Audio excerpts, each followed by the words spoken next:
Hello, ladies and gentlemen. We are back and we are live. It is April 27th, 2017, and the third season of the No Name Cinema Society is upon us.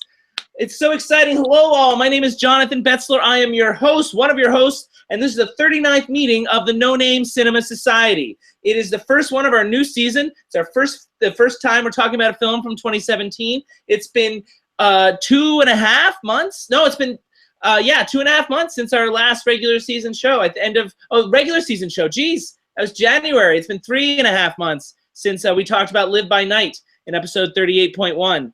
And it's been 2 months since our year in review. So let me get right to the chase and let's talk to our my cohorts here. Let me introduce first, ladies and gentlemen, David Joseph. David, welcome back. Thank you. Thank you. How have you been for the last 2 months? I've been pretty busy. Pretty busy. I mean, luckily I don't care. J Money, how are you? I'm afraid to answer the question. You've got a new wide-angle lens going. Still the same, yeah. Well, it's new. It's a new wide-angle lens now. Right. Right. So, well, welcome back. Did you have a good hiatus in all seriousness? Yeah, it was a pleasant respite from movies. So good to rest the eyes for a few months. Well, that time is over now. J Joe and J Money make up the rest of the No Name Cinema Society. This is April 27th. This is Thursday, April 27th, 2017. Couple fun things about April 27th historically is David Joe, you might appreciate this is the day that Nolan Ryan became the strikeout king in 1983. Became the new strikeout king. He still holds the record for the most strikeouts ever. In 83, huh? Yeah. Our audience loves Nolan Ryan, so that's why I wanted. Nolan Ryan pitched in the 60s, remember? No, he was on the 69 Mets, so he was around. No, I don't know if anyone's going to break that record. J Money, you might appreciate this other April 27th tidbit. It is Cory Booker's birthday. Cory Booker? Yeah. Street Fight.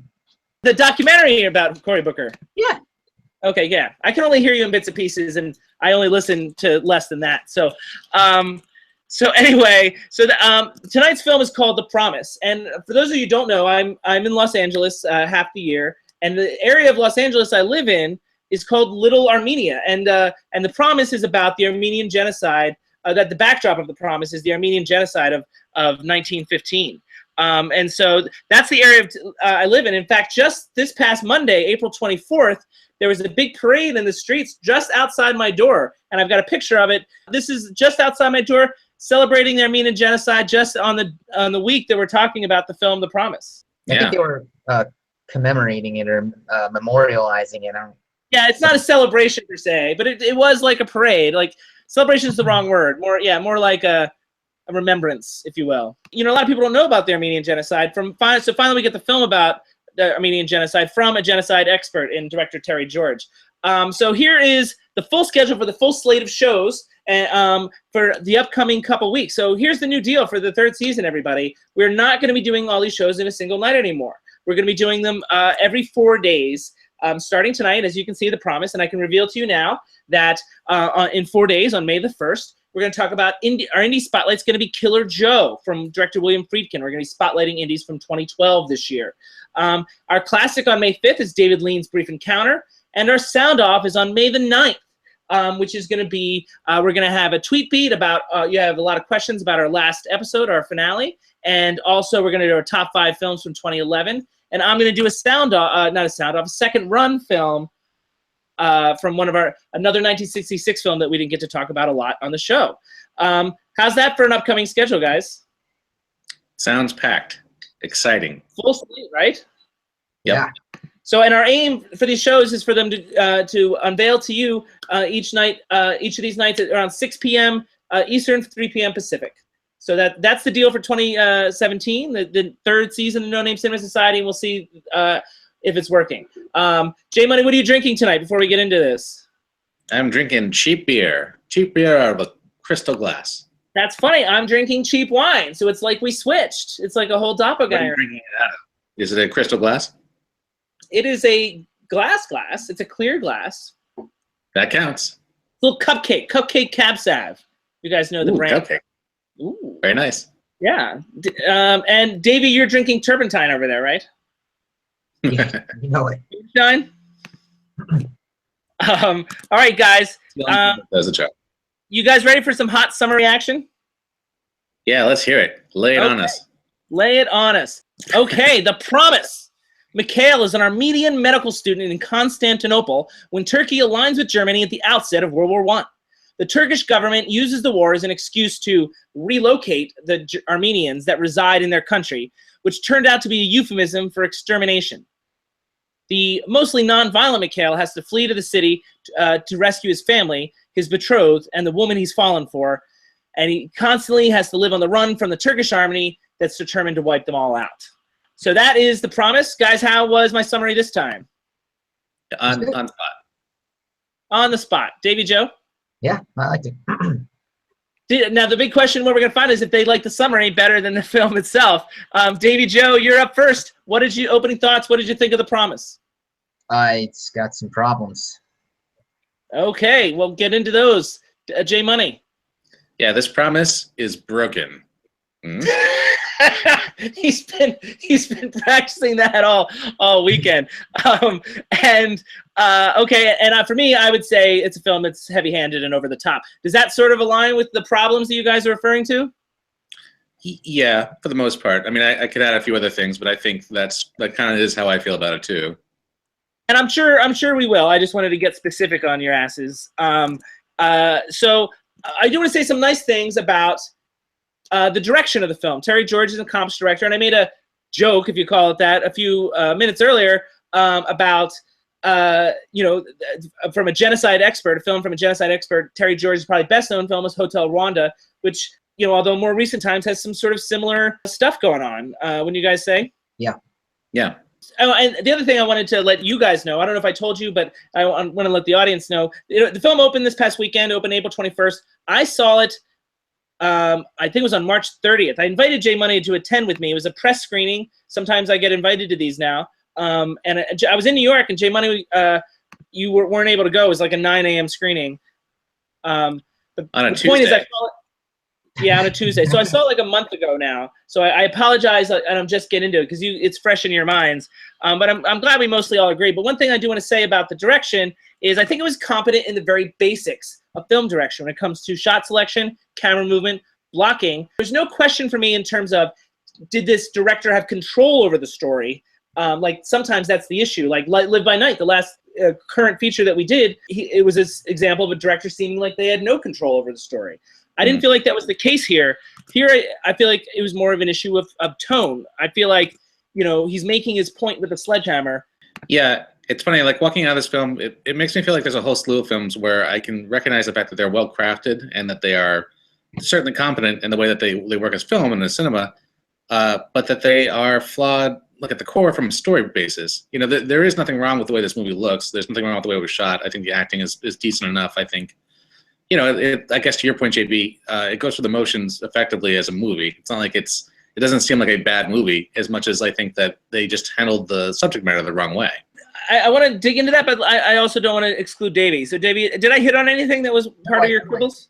Tone is the whole problem. How do you get, there's no more horrible thing that ever happened in genocide, and how are you supposed to care about a stupid love story when you're toggling back and forth from genocide to this love story? Like, who cares? Like, show me what's going on with these people. It's horrible. I that's what you're interested in. And there's no nuance too. Like, at least when it comes to the political elements, they didn't even try to have any sort of any subtext or anything like that. They were so focused on drawing parallels to modern day issues, Syria, it loses sight of the actual storytelling. Yeah, it loses sight of the overall kind of point of the movie, which is, I think, to educate and talk about this sort of lost genocide that a lot of people, as you pointed out, JB, really don't know anything about.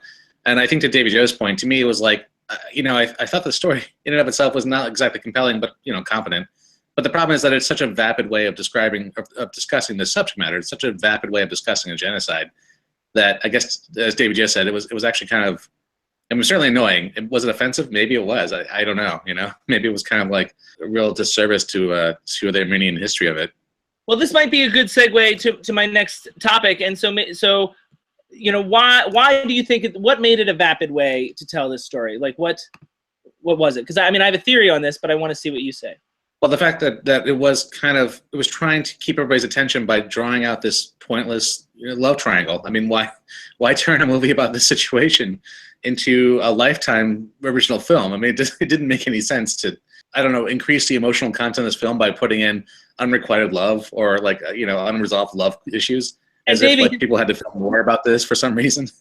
Davey hinted at that earlier, and I had it in my screenplay section, so this was the more natural segue. But yeah, I mean, it's almost seemed like the love story seemed like a burden, to Terry George. And as a result, the script seemed muddled, whether it was or not. Like my instinct is that the script itself was fine or decent, and then when Terry George got involved with this, highly politicized point of view, he sort of stripped away at the love story and then made it about the genocide, which is fine. But then lose more of the love story because now it just seemed a mess. I think it's a good idea in theory to tell a personal story amidst the genocide story because a story about the overall genocide would have been too sprawling. But he didn't seem interested in the love story at all. And I think a good example is a film that you guys haven't seen yet, but it was the classic we talked about in episode 6, Dr. Zhivago, chose the love story first, and the political turmoil was the backdrop. And as a result, they're both sort of strong. You know what I mean? But I mean, it was very clear on what was number one, and this was not. I think my theory is the initial script, the love story was number one, and then this got pushed aside. As the development process and the editing and the shooting, that got pushed aside.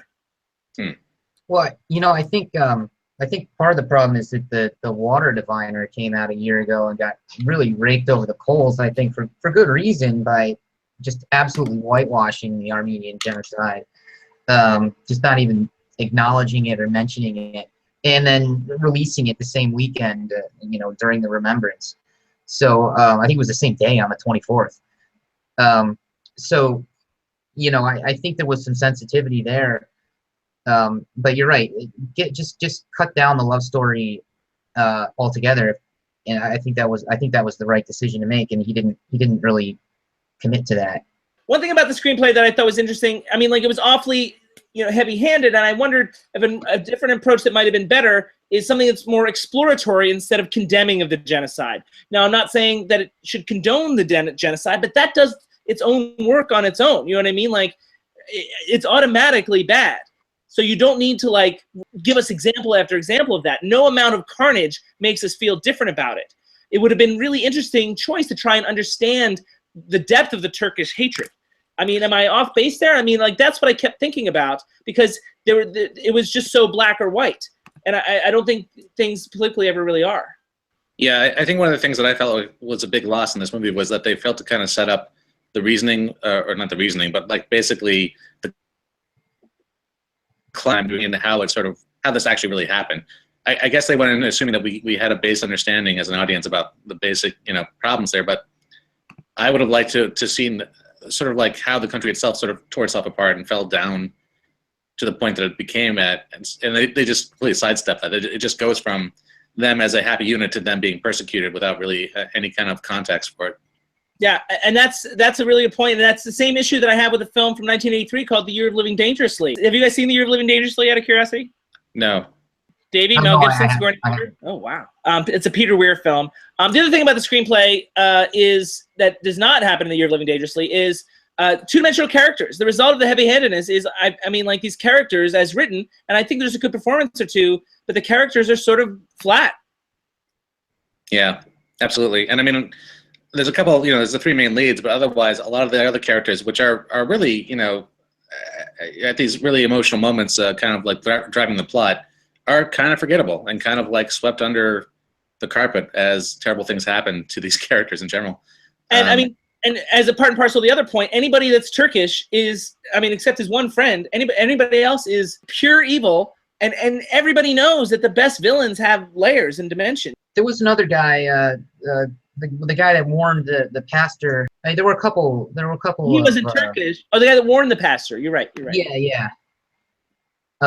But you're right. I mean, that doesn't make that character three-dimensional. It just means no, but well, you need at least it showed that there were some some. There was one Turkish person that didn't want to kill Armenians. Like 1.5. One. Yeah, exactly. Yeah, his friend seemed like he hated all the other Armenians, just the few that he liked. So anyway, we don't have a lot of time left, but I did want to talk about some performances. Does anybody? There was some issues like with casting. Like there was. I mean, like, I don't know, with Armenians, maybe it's okay, but there was a lack of ethnic actors here, which is, I thought we were past that in Hollywood. But I mean, like, at the same time, I think Oscar Isaac is a brilliant actor, and I thought he did a great job, quite frankly. But do we have an issue with that choice? Do we need, like, a more appropriate actor, or? I did find it a little bit cynical. I mean, obviously, at this point, everyone knows what Oscar Isaac is. Like, everybody knows he's definitely not Armenian. And for him to be kind of held up as this, like, Armenian hero, basically, in this film is kind of a disservice to the whole point of the movie in a lot of ways. And also Charlotte Laban, too. Like, and they force-fed this French, like, they're like, oh, I studied in France. That was such, like, a force-fed line. Like, was that highly necessary? Right, right. Like, I mean, it's not like Armenians, I don't know, I guess they blend a little bit more. I don't know. I mean, maybe I'm going down the wrong rabbit hole here, but I had an uncomfortable feeling with the lack of ethnic casting in the Armenian side. Yeah. I will say this, Oscar Isaac knows how to drool effectively. He's a very good drooler. As somebody that's trying to emote pain, he just sort of lets he just sort of like unleashes do you have anything on the politics of the casting? It is kind of strange. I mean, I'm sure there's any number of great actors that they could have chosen that are Armenian. You're right. But they wouldn't necessarily sell movies, so I get the flip side of it too. But I mean, listen, Hotel Rwanda, like Don Cheadle is not African. That's true. Yeah. Is that any different? I don't know. Yeah, I mean that's the part. So it puts on an accent. But Hotel Rwanda is also sort of a biopic, right? I mean, it's sort of based on it's based on actual people, characters are actually based on real people. And I don't think in this case they were, right? I mean, I kept waiting to see at the end the photographs of the real people they were portraying, because to me that was the only reason they might have gone through the plot they did, because otherwise the plot was like pointless to me, And when that didn't happen, it just felt really even more contrived to me. I guess from that perspective, I don't think that they have as much of an excuse to have picked such a wider, diverse cast. Yeah, and the buzzer rang. So I do want to talk about Christian Bale too, because he's an actor that a lot of other actors admire, and I just can't get behind him. I mean, he had a couple good performances early in his career, like Machinist and Rescue Dawn were extraordinary. But it's like he just lost it, and he's trying so hard to get back again, time and time again. And I've got an example for you. I've got a clip here, guys, and let me know what you think. Oh my God, what was that?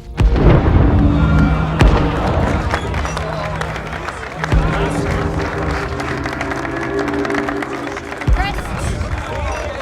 Where were you? We just took a walk. Ah, oh, beautiful. Thank you. Did you see? German battleships? Yes. Gift from the Turkish Navy. Perfectly innocent gift from Teutonic friends to the Turkish Navy. Turkey has every right to have a strong navy. The empire needs to protect its borders. The Ottoman Empire wants its borders to stretch from the Atlantic to the Indian Ocean, and what these fellas, these Germans, want your Sultan to declare a holy war against the infidel. The British, the French, and the Russian. So, guys, I just think that's too much. I think he's over the top here. I mean, I don't believe him as a drunk, or his grandstanding speech doesn't feel natural. It all feels forced to me, and I feel that every time I see him now, even in the Big Short, a movie I loved. Guys, how do you feel about Christian Bale in this movie? I thought he was fine, but I also thought that was probably the easiest part. So you know, I didn't think he was anything he was bad. It's certainly not memorable. Well, at least he didn't have to play an Armenian. J Money. Yeah, I mean, I actually like Christian Bale most of the time, but I found his affectation in this movie really annoying and really in the way. Okay, Yeah, so we're on board on that, and as far as this movie's concerned. Yeah, yeah. Well, that's something. Okay, so is there anything I didn't cover, guys, as far as this movie's concerned? We covered direction, screenplay, and performances, the basics. Is there more that you guys wanted to say that I have one thought that I meant to bring up, but I forgot. But is there anything else that you guys had?